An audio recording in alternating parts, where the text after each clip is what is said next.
I woke up inspired to talk about my favorite fashion designers. I love fashion designers more than I love clothes. So, what will happen is I'll see a bunch of people, especially women, we love our fashion. We love shopping at Chanel and we love our Dior bags, and we fall in love with the actual material of the fashion, which is totally understandable. That's the point.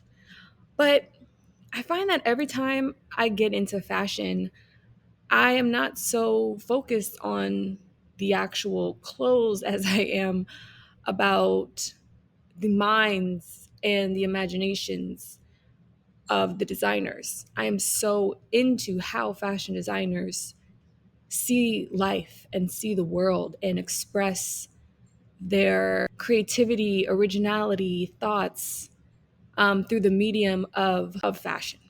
And so I like absorbing collections more than pieces. So, not that there's anything wrong with that. I just naturally gravitate towards wanting to know more about the actual designer. What did they think? What were they inspired by? And I love seeing that inspiration show itself and express itself through what they make. So I'll just give you a few examples of designers that I absolutely love, that like literally it warms my heart just thinking of them. And I guess what started the inspiration for this was Marc Jacobs. Marc Jacobs is so spunky to me. He's so in tune with his eye and his taste.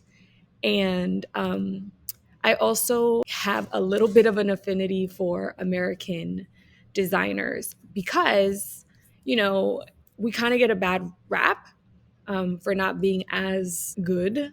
And what I love about Marc Jacobs is he's an all American boy who was able to make such huge strides in France, in Paris, in his time, in Europe, all over, and at his time at Louis Vuitton. And he was just so experimental and edgy and focused. And that combination of chaos and discipline is one of these kind of unique characteristics of fashion designers that I really, really appreciate. If you've never watched the documentary on Marc Jacobs, there's like a main classic one. I believe it's on YouTube. I definitely recommend you watch it because you'll see how focused he is and how that plays into the beauty of what he creates. And I think still to this day, you know, his social media inspires me and his energy is just so potent and spunky. That's just the best description I have for him. And he inspires me because, you know, I think what it is about fashion designers that really inspire me is they are so aligned and in tune with their own frequency. They're so in tune with their taste and they don't budge. A good fashion designer doesn't budge from their taste. They just dive deeper into it and explore it even more and let it get as hairy and scary as it can possibly get. And that commitment to your mind and your imagination and your expression is such a joy to experience as an onlooker. And that's why it's one of my favorite types of artistry. I was getting uncomfortable in that position. But yeah, so I adore Marc Jacobs. And so when I do buy pieces, 9 times out of 10, I'm buying some kind of vintage, sentimental designer. I don't really care about how new it looks. I actually prefer the patina. And so my ode to Marc Jacobs is I definitely got an original multicolor speedy from the original Marc Jacobs collection. And it just lights my heart every time I see it because, again, it's so spunky, it's so fun, it's so bold, it's so iconic. It's such a cultural statement. It reminds me of, you know, Paris Hilton and Naomi Campbell and J-Lo and all the icons that helped make that bag so special. And that is how I choose the designer pieces that I like. So another fashion designer I absolutely adore is Christian Dior. So a lot of people love Christian Dior. It's a really old house and it's associated with so much prestige. It's a really classic Parisian brand and house, but not too many people know about the man. And he was another one, just really sweet, sensitive soul who was gifted at beauty. He was just gifted at understanding beauty and shape and pattern and fabric. And it's the way that fashion designers let inspiration, grab their hand and take them on a ride in their life. And there is an autobiography of Christian Dior that I highly, highly recommend. It's just such an inspirational read. He talks about his muse of the garden and how flowers, just being in a quiet, I can imagine, sunny French garden in the morning, sipping coffee and just meditating on how the breeze blows the petals. There's just these really poetic Zen like anecdotes and observations about nature and beauty. And it's very pure. When you hear him and then you see the clothing, it just all makes sense. It just makes you have a whole new depth of appreciation for it. And I think that's like where I don't always feel like I align with other people who love fashion, because I 9 times out of 10 I feel like they don't know the context, and when they don't know the context, I feel like we can't really click or appreciate this on the same level. And I hate to be like, oh, I'm so deep, I know more than you. I'm not trying to be like that, but it just ends up being that way because that's the part that I care about the most. That's the part that just ends up intriguing me the most. Like if I have to choose between scrolling through, you know, a Chanel website or reading Karl Lagerfeld quotes, I'm reading Lagerfeld quotes, like without a doubt. So speaking of which, I'll give him my next adoration on this list. It's not in order, but man, Karl Lagerfeld, he is a character. He is so bold, so fierce, so cold, so unpredictable. I don't know. There's just something about him that's very hot and cold. And I guess what it is that's what makes him a thrill. And I think he really wanted his work to embody the ephemeral nature of life. So if you read any Karl Lagerfeld, one of the things he's consistent in speaking about is not holding on to the old. He hates the old. He hates nostalgia. He hates the good old days. He's so pro what's new, what's happening, what's right now. And I think that he chose to have that aggressive, forward facing philosophy, probably because of some unknown trauma that, we aren't savvy to, but B, because I think that as a creative, as an artist, as a genius, he had to live in a way where he trusted that the future had more to offer than the past ever could.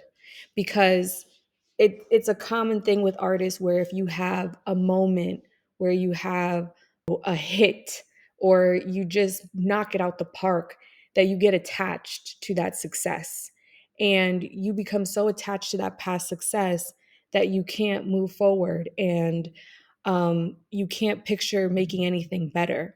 And so I think this posture of, oh, if it's old, it's bad, is so provocative. That's the word I was looking for. He's very provocative because we as humans, we're so quick to find comfort in things we are familiar with, in the old, in the good old days, in the classic times. And, Karl Lagerfeld would look at his old, Chanel pieces, and he's not going to look at them. He might secretly feel that, but he would conceal it because he knows that that posture is the posture of doom in fashion, which makes you question, is it the posture of doom in life?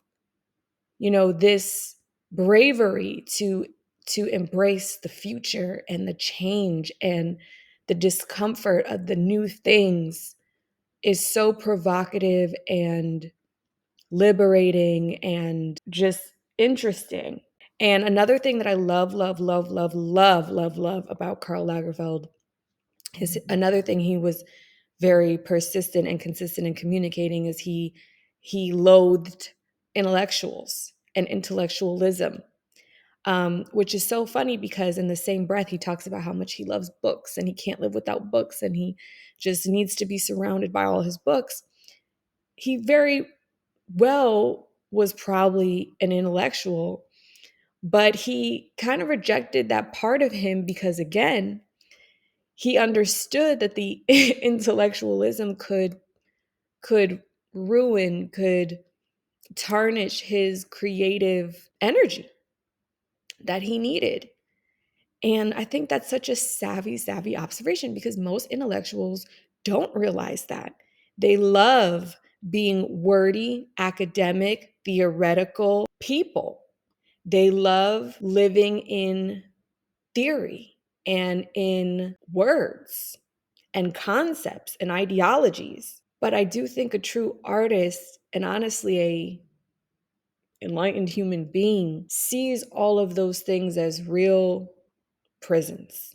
You know, they're helpful tools, but you can build a real prison through ideology and academia and these conceptualized theories. A real prison between you and the real world.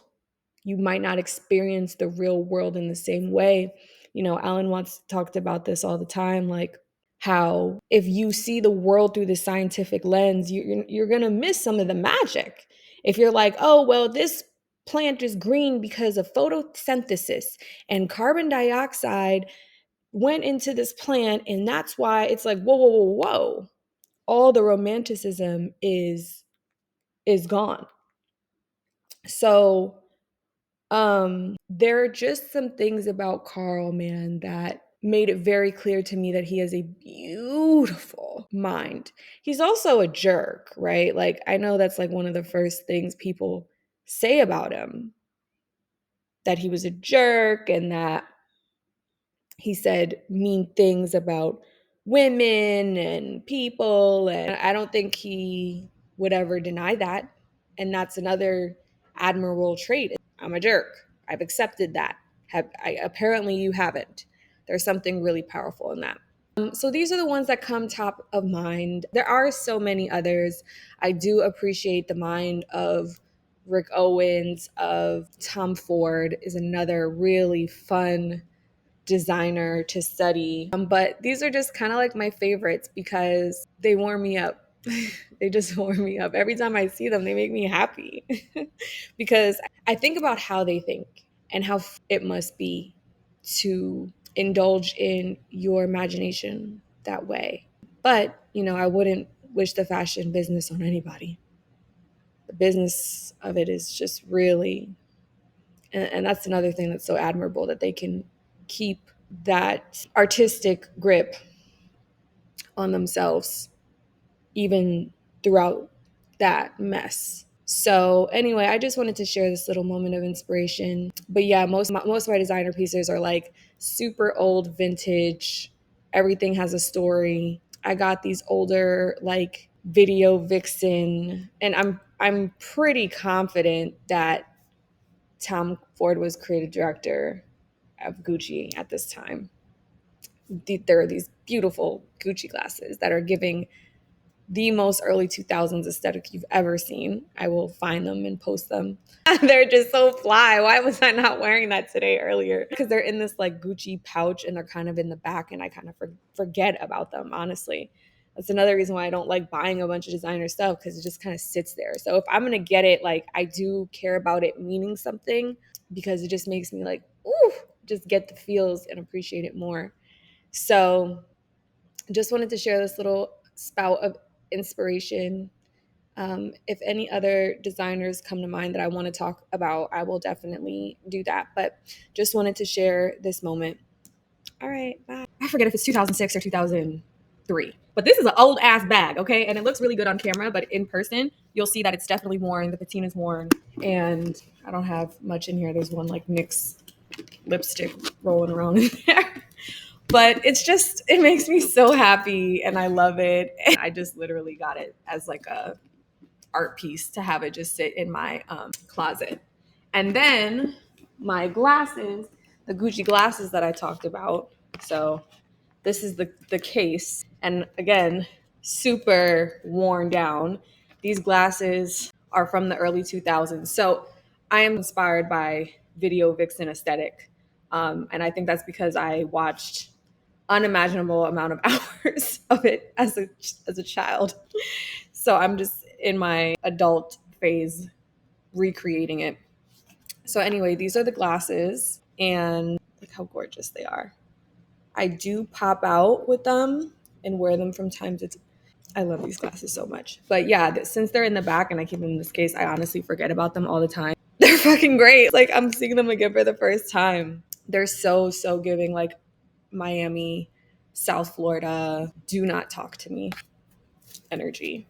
Or maybe talk to me, but make sure you come correct. So yeah, I just wanted to show these because I talked about them.